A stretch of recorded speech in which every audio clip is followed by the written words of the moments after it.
जब आप देश की तमाम क्षेत्रों में, तमाम राज्यों में यात्रा करते हैं तो आपको छोटे छोटे घरों का एक भारत दिखता है, जो सड़कों पर बहुत छोटे छोटे कमरे, बहुत छोटे छोटे घर, दुकान, अव्यवस्थित मार्केट, बहुत सारी चीज़ें दिखती हैं जिसे आपका मन कहता है कुछ बेहतर देखे, कुछ बेहतर भारत में हो। तो इसके राज को भी समझने की हमें आवश्यकता पड़ेगी।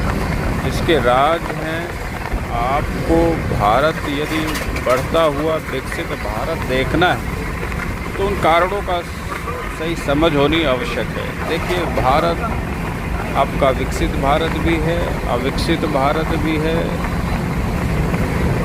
सुपर डेवलप्ड भारत भी भारत में है, और बहुत ही पिछड़ा हुआ भारत भी भारत में ही आपको देखने को मिल जाएगा। भारत से बाहर जाने की ज़रूरत नहीं।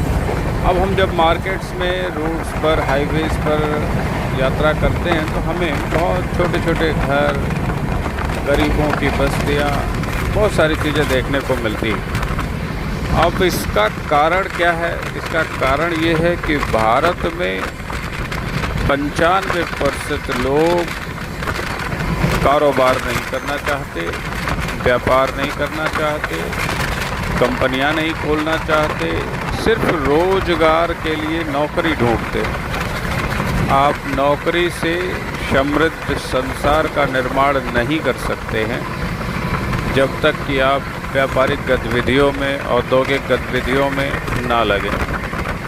देश की राजधानी दिल्ली जब प्रोडक्ट्स बनाती थी, जब छोटे छोटे इंडस्ट्री थे, तो पूरे देश के लोग वहाँ जाते थे। ऐसे ही देश के बहुत सारे राज्यों के कैपिटल्स में जहाँ प्रोडक्ट्स था, प्रोडक्ट बनाने की कैपेसिटी थी, कंपनियां लगी, वहाँ देश के कोने कोने से लोग गए, कमाया, अपने घर को पैसा भेजा, खुद घर शहर में बनाया और वो अमीर बनते चले गए। वहीं जिन राज्यों में, जिन क्षेत्रों में प्रोडक्ट्स की कोई व्यवस्था नहीं, कंपनियां नहीं लगी, जिन जिलों में उद्योग नहीं लगे, वो ज़िले बस स्टैंड और कोर्ट कचहरी के अलावा 2-4 प्रोफेसर्स जो विश्वविद्यालयों में, कॉलेजेस में रहे, कुछ सरकारी कर्मचारियों के 2-4 मकान देखने के अलावा ना कोई टावर, ना कोई बिल्डिंग, ना कोई इंफ्रास्ट्रक्चर, ना कोई बड़ा विकास देखने को मिलता आपको। तो मैं अपने देशवासियों से, मित्रों से, बच्चों से, शिक्षकों से कहूँगा,